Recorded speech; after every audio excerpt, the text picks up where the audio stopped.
Viewers, welcome back to another video. Pakistan versus Bangladesh test series कुछ ही दिनों में स्टार्ट होने वाली है। स्क्वाड अनाउंस हो चुका था, लेकिन उस स्क्वाड में से कौन होंगे 11 प्लेयर्स जो खेलेंगे पहला टेस्ट मैच, वो आज अनाउंस हो चुका है। Shan Masood has announced his playing 11 for the first test match, और अनफॉर्चुनेटली इस प्लेइंग 11 के अंदर कोई भी डेब्यूटांट नहीं है।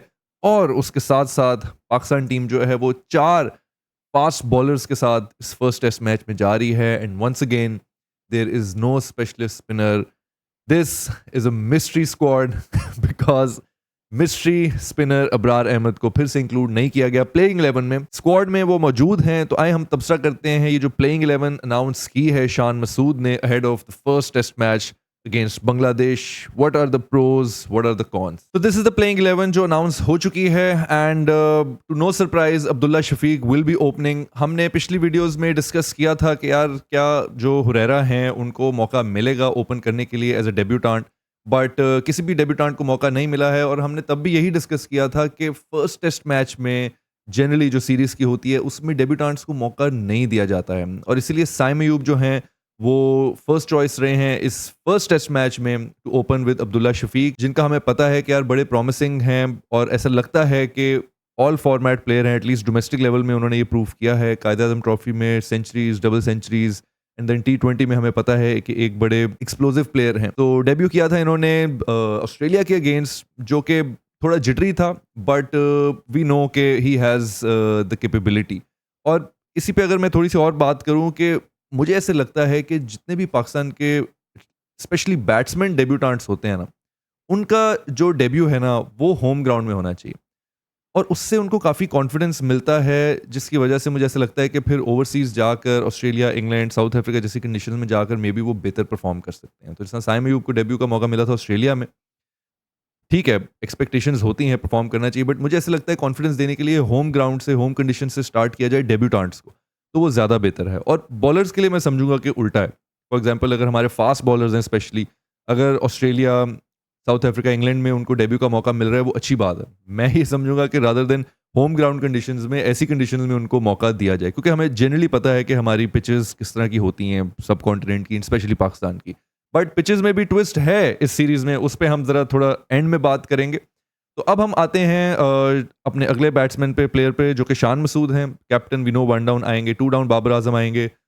बहुत उम्मीदें हैं बाबर आजम पर, और ये एक चेंजेस जो हैं स्पेशली शान मसूद और जो मोहसिन नकवी के एरा में जो हुए हैं, जो उन्होंने बात की थी कि मेजर सर्जरी होगी, उसमें हमने देखा है कि बाबर आजम को ऑब्वियसली कैप्टनसी से पहले ही हटा दिया गया था, बट उसके साथ साथ कि शाहीन अफरीदी को भी वाइस कप्तान नहीं रखा हुआ। तो एक जो प्रेशर है कैप्टनसी का और रिस्पॉन्सिबिलिटी का, वो जो हमारे सीनियर प्लेयर्स हैं उनके ऊपर से हटा दिया गया। और मुझे ऐसा लगता है कि may be it's better, because जो हमारे 4-5 पुराने प्लेयर्स हैं जो कुछ सालों से एक साथ खेलते रहे हैं, एक कंपटीशन एट टाइम्स हेल्दी होता है, बट एट टाइम्स हेल्दी नहीं होता है। वो स्लाइट सी ईगो, जो कि इमोशंस बहुत स्ट्रॉन्ग है स्पेशली सब कॉन्टिनेंट क्रिकेट टीम्स में, पाकिस्तान, इंडिया में भी स्पेशली, तो वो टेक ओवर कर जाते हैं, जिसकी वजह से बाबर आजम, शाहीन अफरीदी, इवन नसीम शाह भी जो उनके साथ हैं, मोहम्मद रिजवान भी जो हैं, उनमें से किसी को कंसिडर नहीं किया गया, और साउथ शकील को बना दिया गया है वाइस कैप्टन। तो इसके ऊपर हम पिछली वीडियो में डिटेल में बात कर चुके हैं। तो अभी हम बात करेंगे जो प्लेइंग 11 है। So I think the middle order looks good, because Saud Shakeel and Salman Ali Agha जो हैं, इन्होंने स्पेशली अपनी प्रेजेंस जो है मार्क की थी at international level last year, जब 2023 में श्रीलंका के अगेंस्ट सीरीज हुई थी। तो बड़ी ज़बरदस्त परफॉर्मेंस दी थी दोनों ने, बट क्या कंडीशंस श्रीलंका जैसी सिमिलर होंगी, इस पे अभी हम बात करते हैं। साउथ शकील भी पार्ट टाइम बॉलर हैं, जस्ट बाय द वे।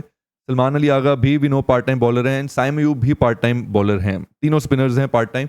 और जो हमारे 4 पेसर्स जो सिलेक्ट हुए हैं, जिसके अगेंस्ट कोई स्पेशल स्पिनर नहीं सिलेक्ट किया गया, तो ये जो 3 पार्ट टाइम स्पिनर्स हैं, प्रॉबेबली ये डेफिनेटली आएंगे बीच में बॉलिंग करने के लिए। बट जो पाकिस्तान ने एक गैम्बल लिया है और ऑल आउट गए हैं, that is there going with 4 fast bowlers, Mohammad Ali, Khurram Shahzad, Naseem Shah and Shaheen Afridi.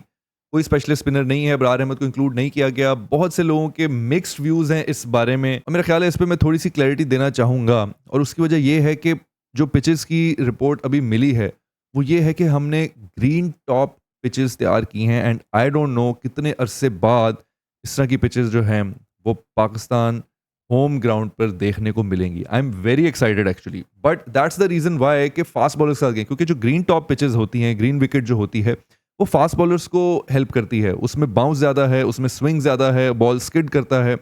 Generally इस तरह की पिचेस आपको साउथ अफ्रीका में देखने को मिलेंगी।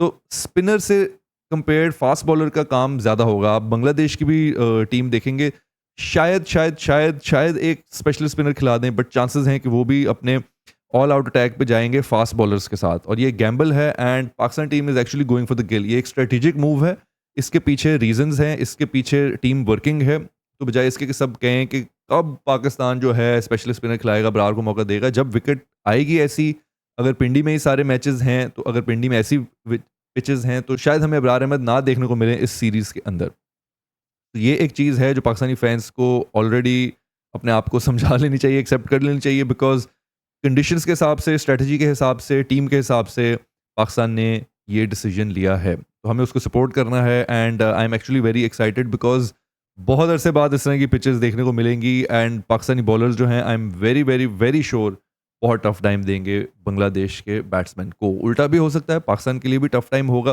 विच इज़ वाई आप देख सकते हैं कि तकरीबन 8 जो हैं वो बैट्समैन खिलाए हुए हैं शाहीन शाह अफरीदी, अगर हम उनको पार्ट टाइम ऑलराउंडर कंसिडर कर लें फॉर बैटिंग। एंड उसके साथ ही हमने 4 जो हैं वो फास्ट बॉलर्स खिलाए हुए हैं, जो स्पेशलिस्ट बॉलर्स हैं वो 4 ही हैं। और ऑब्वियसली कोई तो रीज़न होगी, जो मैंने अभी आप लोगों के साथ शेयर किए हैं, यही रीजंस हैं। तो ये ऑब्वियसली पीसीबी ने जो है, शान मसूद ने जो है, कैप्टन ने, मैनेजमेंट ने जो है, वो देख के, कोच ने जो है वो ये फैसला किया होगा।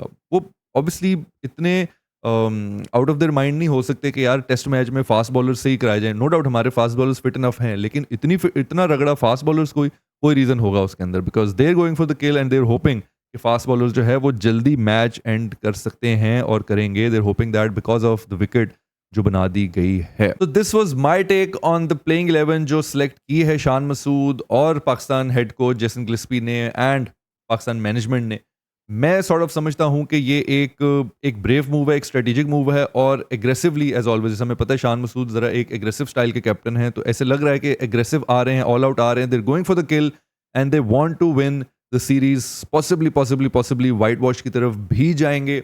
तो मुझे ऐसे लगता है कि ये चांस है पाकिस्तान का WTC में, वर्ल्ड टेस्ट चैंपियनशिप में कम बैक करने का, और इनको इसका फ़ायदा उठाना चाहिए।